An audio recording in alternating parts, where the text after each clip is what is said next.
Naka-try ka po ng native camp? Yes, nag-try ako niyan. Pandemic, dalawa yung pinagpipilian ko, ACADSOC at Native Camp, kasi nga narinig ko na tumatanggap sila ng newbie. Yung ACADSOC, set aside ko muna, inuna ko yung Native Camp. Sa Native Camp, tanda ko, nag-fill out ako ng form, tapos nag-grammar test ako, at ang hirap ng grammar test nila nung panahon na yun ha. Tapos, nung napasa ko yung grammar test, dumiretso ako sa tech check. Yung pagkuha ng tech check, dito talaga ako natatagalan, kaya ayaw ko nang ulitin mag-apply sa Native Camp. Kasi, yung unang try ko, inabot ako ng 2 oras, pero number 2, number 3 pa rin ako sa queue. Imagine, inisip ko, anong ginagawa ng mga tao dyan? Nag-work ba talaga sila? Basta, ewan ko, ba't ganun? Tapos, ayan na nga, napunta na ako, so nakausap na ako ng, ayan na, hello, hello, Kemet Surut. Sabi sa akin, ang ingay ng background mo, goodbye. Ganun agad. Grabe attitude. Ang ingay ng background ko, so hindi pwede. Goodbye ako agad-agad.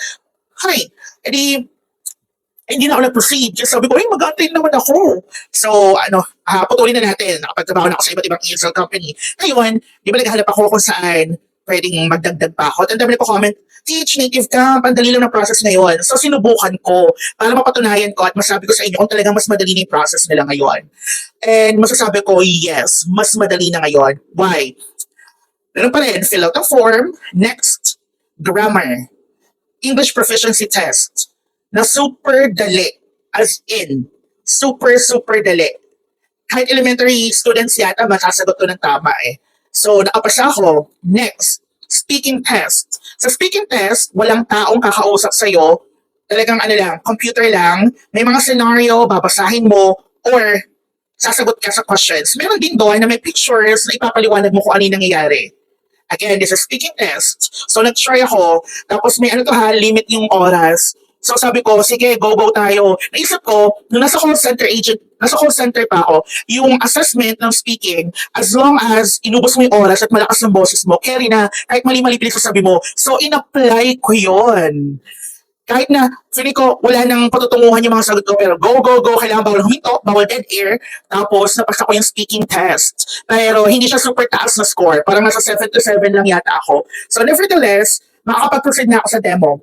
Sa demo, pina-review muna yung material. Super dali ng material nila. Why? Because vocabulary, sentence, and then parang article, and then conversation, parang ganon, or discussion. Ngayon, sa right side, parang siyang rare job na may script ka kung ano yung sasabihin mo. Actually, super dali lang ng flow. Pwede na lang kung kinabahan ka at kapag nagtanong yung observer ng question na wala doon sa pre-practice mo, doon ka madadali. So ito na nga. Without practicing, kasi nga sabi ko, hindi ko naman to kinakailangan ipasa or hindi ko wala i-pressure yung sarili ko kasi meron naman na akong ESL company. So, ayan na, umatin na ako. Natapos ko yung flow within yung given time, parang 5 minutes lang. So good job tayo doon. Tapos sa vocabulary part, may mga siningit siyang tanong, what's the meaning of this? How to use this in a sentence? Parang ganon. So napagtagumpayan natin yon.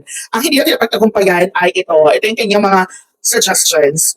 So sabi, I'm a bit formal daw, I'm a bit serious, at dapat daw yung mata ko nakatingin sa camera kahit na may script na binabasa. Yes, I agree naman. Kasi nga, parang sabi ko, ay, talagang parang ako robot. Kasi I remembered when I was still working sa rare job, ang suggestion sa akin noon, sige, tatanggapin ka namin, but make sure na i-minimize mo yung pagiging perky mo. Huwag ka masyadong energetic. So, formal. Kasi bakla, naalala ko kasi yung format almost the same. So, ganito ako. Hello, welcome to my class. My name is Teacher Josh. What's your name? Like that. And then, good job. Let's proceed to the next part. Super serious bakla. Ganyan tayo. Medyo ayaw pala niya doon. Medyo lagyan ko daw ng energy like, hello, welcome to Native Camp. I am Teacher Josh. Like that. Pero, sige, ganyan yung ginawa ko. Ganyan dapat daw yung ginawa ko. So, ganito na ang gagawin nyo ha, everyone, na magka-try sa Native Camp. Make sure na titingin kayo sa camera kahit na may binabasa kayong script. Make sure as well that most of the time you're typing, okay? Gusto nila, nagtatype ka. Lahat ng sinasabi mo, correction and everything, nakatype dapat yan. Hindi pwedeng, you said something like this, it must be like this, the correct sentence is this, and then di mo tinype, maliligwak ka. Okay? Kasi yun yung observations ko sa kanila. Na more pa daw. Although nagawa ko na, pero gusto nilang, as in lahat, as in na-type mo or what. So ayun, galingan nyo at hindi na ako tumuloy. Kasi nga sabi ko, hindi ko naman tutuloy kasi Ano, apat pa tayo? Litong-lito na tayo sa, oras natin. So, ayun lang. Tinapos niyo ba? Pag hindi niyo tinapos, sa balak sa buhay niyo, go.